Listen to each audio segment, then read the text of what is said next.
The sun over Magnolia City was merciless that afternoon, its heat pressing down on the town square like an invisible hand. But no one moved for shade.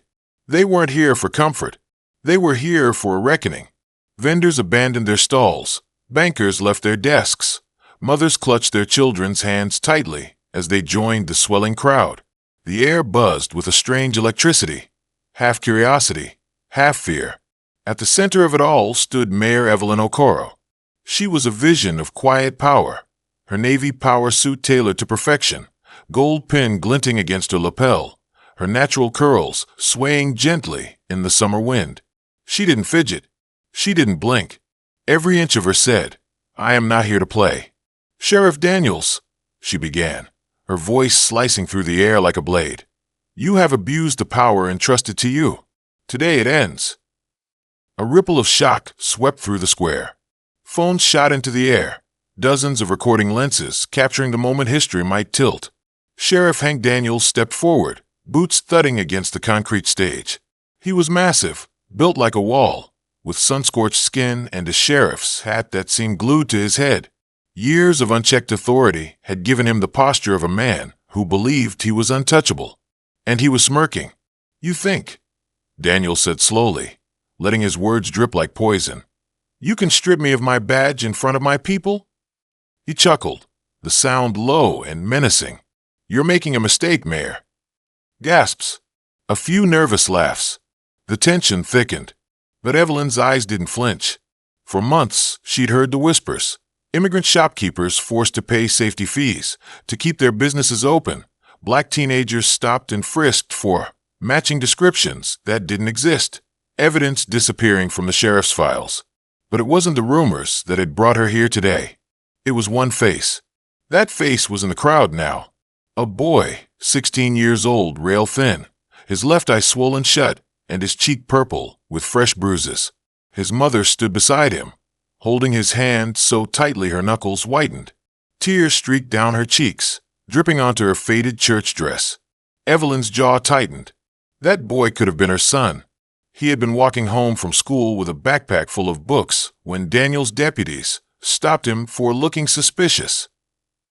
By the time his mother found him in custody, he was barely conscious. Daniels had signed off on the arrest. No charges, no reason. And when the mayor had gone to his office to demand answers, he'd smiled and told her to mind her own lane.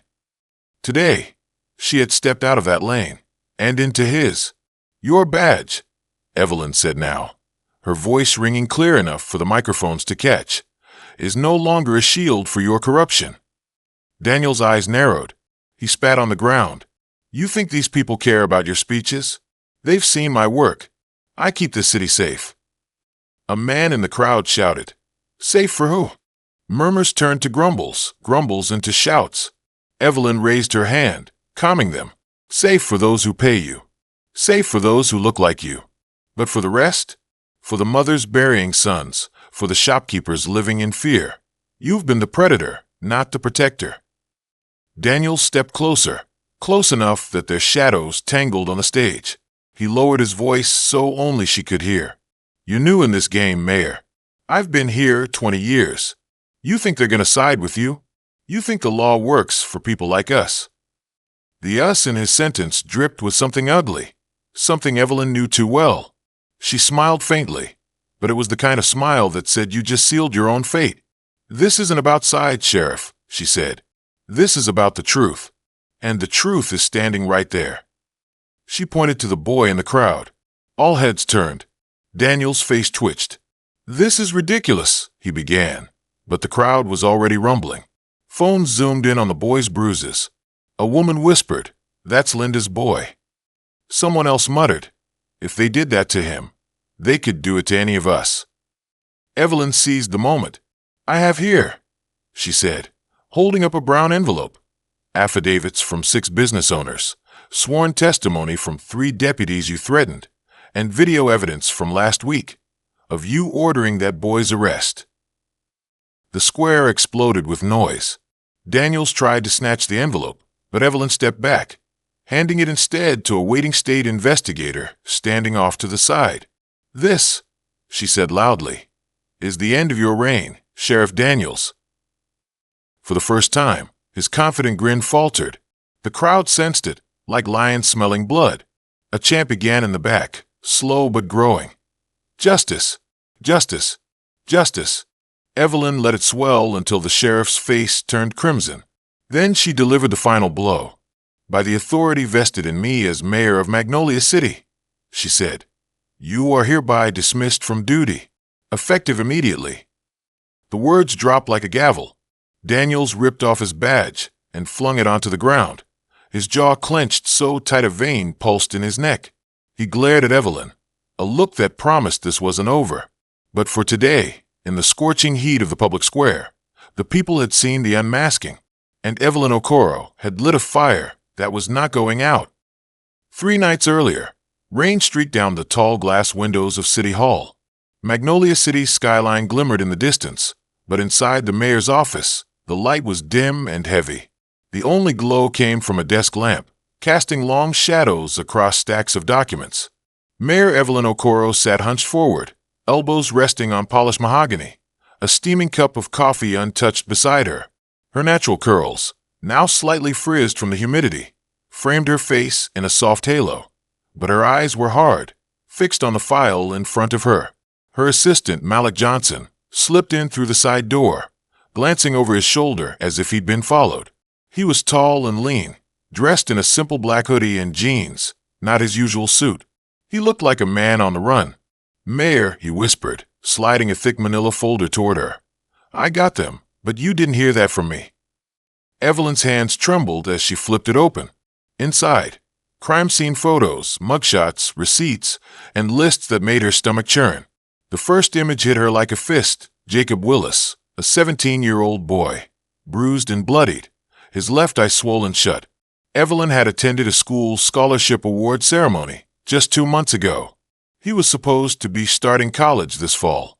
The file claimed he had resisted arrest. But the accompanying hospital report said otherwise. Multiple fractures, internal bleeding, a concussion. Malik's voice was low, urgent. "These prove Daniels has been running a side business through the jail," he said. "Fake charges, inflated bail, phantom fees. If you don't pay, you don't make it out healthy." He pulled out more papers, receipts from housing costs that didn't exist, and bank transfers to an account in Daniels' wife's name. Then came the list, deputies loyal to Daniels. At the top was Deputy Clarence Holt, rumored to be Daniels' enforcer. Evelyn's eyes skimmed the names, her pulse pounding. This is a network. He's not just dirty, he's running an empire. Malik's voice cracked. "And every person who's tried to speak up? Gone. Some moved away. Some just vanished." The weight of it settled over her. Daniels wasn't just dangerous, he was untouchable. Or at least, he thought he was. She closed the file slowly, her reflection in the polished desk looking back at her with the same grim determination she'd had during her campaign, when people told her she couldn't win. "Malik," she said softly, "you risked everything to get me this." "I know." His eyes darted to the window as lightning flashed. "And that's why you can't let this stay buried." The next afternoon, Evelyn summoned Daniels to her office under the guise of reviewing departmental budgets. The sheriff swaggered in, his tan uniform crisp, his badge gleaming under the fluorescent lights. His salt and pepper hair was combed neatly, his boots shined. He had the air of a man who owned every room he walked into. Evelyn stayed seated behind her desk, arms folded, the folder in front of her. "Sheriff," she began, "I've reviewed some troubling reports about your department." Daniel smirked and leaned against the doorframe. "Troubling reports? Mayor, people complain about the weather in Magnolia. Doesn't mean we can do anything about it." She slid the first photo across the desk, Jacob Willis, his injuries in plain sight. Daniels didn't even flinch. "This boy," she said slowly, "was nearly killed in your custody. Explain." Daniels' eyes flickered, but he kept his smirk. "Troublemaker. Resisted arrest. It's all in the report." Evelyn pushed the receipts toward him. "And what about these? Phantom housing fees? Private accounts?" Daniels chuckled, a low, dismissive sound. "Mayor, I've been here before you were born. Magnolia doesn't run on your idealism. It runs on fear. That's what keeps the streets clean. Her jaw tightened. Fear isn't justice. Daniels leaned closer, his voice dropping to a growl. Justice is what people believe it is. And around here, I decide what that is. That was the moment she knew. This wouldn't be handled quietly. Not in some backroom handshake deal. This had to be public. Loud. Inescapable. She thought of Jacob's mother's tear-streaked face. Of the immigrant shop owner who'd lost his store after being jailed for loitering. Of the whispered warnings from citizens who were too scared to even say the sheriff's name out loud. If she confronted him in private, he'd bury the evidence. If she brought it to the council, his loyal deputies would make the files disappear. The only way to break him was to do it in front of the people. To strip him of the thing he valued most, his power, in the very city square where he'd once boasted he was Magnolia's law. As Daniels left, Malik slipped back into the office, his face pale. You just poked a bear. I know, Evelyn replied, standing and looking out at the storm brewing beyond the glass. And now I'm going to set the forest on fire. Malik hesitated. Mayor, if you do this, he'll come after you. He won't play fair. Evelyn turned to him, her eyes cold but alive. Neither will I. And with that, she began planning the public reckoning. The sun hung low over Magnolia's town square, casting an orange-gold haze across the crowd that had gathered. Tension pulsed in the air like the charged silence before a thunderstorm. Evelyn Hart, the city's first black mayor, stood on the granite steps of City Hall, the microphone trembling ever so slightly in her hand. Not from fear, but from the electricity of the moment. She knew every word she spoke today could ignite a fire she might never control. Around her, whispers swirled. Phones were already raised, live streams running, the city watching in real time. The sheriff's deputies, lined up like a wall of muscle, shifted uneasily. Some avoided her eyes. Others stared her down, their hands brushing the butts of their service weapons. And then there was Sheriff Daniels. He emerged from the line of deputies like a snake uncoiling, broad shoulders, weathered face, and eyes so cold they made your spine itch. His boots clicked against the concrete as he walked toward her, every step heavy with challenge. Daniels, Evelyn began, her voice firm enough to cut through the murmurs. Your badge is revoked. Effective immediately. You're under investigation for abuse of power, corruption, and obstruction of justice. Gasps rippled through the crowd. Daniels stopped just a few feet from her. His smirk was the kind that had bullied this town for decades. Do you have any idea what you're starting? His voice was low, venomous. Without me, this city will eat itself alive. You think you're saving Magnolia? You're about to drown it. Evelyn didn't blink. The cameras were close now, catching every micro-expression, the determination in her jaw, the defiance in her eyes. No, Daniels, she said, her voice unwavering.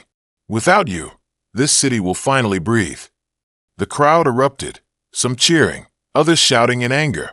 A woman in the front row began to cry. An older man gripped his cane, nodding slowly, as though he'd waited decades to hear those words. Daniel's face darkened. He took another step forward, their faces now inches apart. For a moment, you could hear only the sound of flags flapping above the courthouse roof. And then he reached for his badge. With a motion so sudden it startled even his own deputies. He crushed the metal in his fist. The sharp edges bit into his palm, and a single drop of blood slipped down his wrist. Slowly, deliberately, he tossed the mangled badge at her feet. You'll regret this. The words weren't a threat. They were a promise. He turned and walked away, his deputies parting for him like a tide. Some followed. Others stayed rooted to the spot, torn between loyalty and conscience. Evelyn exhaled, the tension in her shoulders finally releasing. The crowd began to buzz again, people talking over one another, shouting opinions, filming TikToks, calling loved ones to say, "You won't believe what just happened." But the moment wasn't over. Her phone buzzed in her coat pocket. She didn't want to check it, not now, but something told her to. The message was short. Just one line. He's not done. Watch your back. Her throat went dry. She scanned the square, her eyes darting between the faces. Was it someone in the crowd? Someone on her staff? One of the deputies still lingering? The cheering suddenly felt hollow. The square didn't feel like a victory ground anymore. It felt like a hunting ground. She forced herself to smile for the cameras, raising her chin and waving to the crowd as if nothing had happened. She couldn't let them see the fear creeping in. Not yet, because Evelyn Hart knew one thing about men like Sheriff Daniels. They never left quietly. And somewhere in Magnolia, the storm he'd promised was already gathering. That night, Evelyn felt the weight lift from her shoulders for the first time in months. She'd stood in the heart of Magnolia's bustling square, called out Sheriff Daniels in front of hundreds of townsfolk, and stripped him of his badge. The footage was everywhere now, blazing across Twitter, TikTok, and Facebook like wildfire. Hashtags like hashtag Justice in Magnolia and hashtag Mayor Evelyn were trending not just in the state, but across the country. The victory tasted sweet. Too sweet. She sat in her dimly lit living room, a glass of red wine in hand, watching replay after replay of Daniels crushing his badge in his fist and tossing it at her feet. The crowds gasped, the cell phones flashing. It was the kind of moment people would talk about for years. She thought she'd finally turned the tide. By midnight, exhaustion had pulled her towards sleep. She left the TV humming quietly, crawled into bed, and let the distant sound of rain lull her into dreams of a safer Magnolia. But at 2:07 a.m., her door shook from the force of pounding fists. Bang! Bang! Bang! Evelyn sat up, heart pounding, still tangled in the sheets. She reached for her robe and hurried to the door. When she cracked it open, Malik, her most trusted ally on the city council, stood there, drenched in sweat and breathing like he'd just run for his life. His hoodie was soaked from the rain, his eyes wide with urgency. "Malik?" she asked, her voice hushed. "What on earth?" He didn't wait for an invitation. He pushed the door shut behind him and locked it. "Mayor, it's worse than we thought," he said, barely catching his breath. Evelyn's stomach dropped. "What do you mean worse?" He pulled a folded sheet of paper from his pocket and smoothed it out on her kitchen table. It was a copy of a leaked memo from the county offices. Only it wasn't just gossip. It was a plan. They replaced Daniels with an interim sheriff, Malik said, pointing to a name at the top. Sheriff Wallace. On paper, he looks clean. But in reality, he's worse. He was Daniels' right-hand man for years, just quiet enough to stay off the radar. Evelyn scanned the memo. Her blood froze at the words. Initiative, Fiscal Misconduct Investigation, Mayor Evelyn Carter prepared by. Interim Sheriff Wallace Objective. Establish probable cause for financial corruption and embezzlement charges. "They're going to frame you," Malik said flatly. "The old boys network is still alive and well. Daniels wasn't working alone. They're going to make it look like you've been stealing from the city budget. And they want to move fast before you can rally more support." Evelyn's hands curled into fists. Of course. She'd made enemies. Powerful ones. People who'd grown fat on backroom deals and small-town corruption. They weren't about to let her dismantle their machine. She walked to her balcony and stepped outside. The city stretched before her, quiet, rain-slicked streets glistening under the dim glow of streetlights. Magnolia looked peaceful now, but she knew better. "This is just the beginning," she murmured, almost to herself. Malik joined her. "You need to be careful. These people, they don't just play dirty. They live dirty. If they can't bury you politically, they'll do it legally, or worse." Evelyn's mind raced. She couldn't let them define the battlefield. Not again. "I'm not letting them take this city back," she said, voice steady. "But if I'm going to survive this, I have to fight smarter, harder." Her eyes narrowed, a storm gathering in them, and dirtier than they ever imagined. The rain began to fall harder, drumming against the railing beneath her grip. Somewhere in the distance, thunder rolled, a low, ominous warning. Malik looked at her, hesitating. "You're not thinking of—" She met his gaze. "I'm thinking we find out everything there is to know about Sheriff Wallace. Every skeleton in his closet, every bribe, every affair. We turn their own game against them." A small, dangerous smile crept onto her lips. "If they want war," she said, "we'll give them one." The next morning, Magnolia woke up to another storm, this one digital. A fresh wave of news stories dissected last night's confrontation. Supporters flooded Evelyn's social media with encouragement, while anonymous accounts whispered about hidden scandals and financial impropriety. It had begun. The smear campaign was underway. In the mayor's office, Evelyn spread out files, notes, and city budget reports. Malik sat across from her, laptop open, working through encrypted messages from whistleblowers. They didn't just need proof of her innocence. They needed evidence strong enough to flip the narrative and expose the network for what it really was. Every few minutes, her phone buzzed with another anonymous threat. Step down before it's too late. You don't know who you're dealing with. We can make you disappear. Evelyn read them without flinching. Fear was a luxury she couldn't afford. By midday, they had their first lead. A series of questionable land deals tied to Wallace's name, hidden under shell companies. Malik traced the payments to an offshore account. It wasn't much, but it was a crack in the armor. That night, Evelyn stood at her balcony again. Magnolia's skyline glowed under the moonlight, the air thick with the scent of rain and rebellion. She tightened her grip on the railing, her reflection barely visible in the sliding glass door behind her. The city didn't know what was coming next, but they would, because this time, she wasn't just defending herself. She was going to burn the whole corrupt network to the ground, badge by badge, lie by lie. And as lightning split the sky, Evelyn Carter, mayor of Magnolia, smiled like a woman who had already chosen war.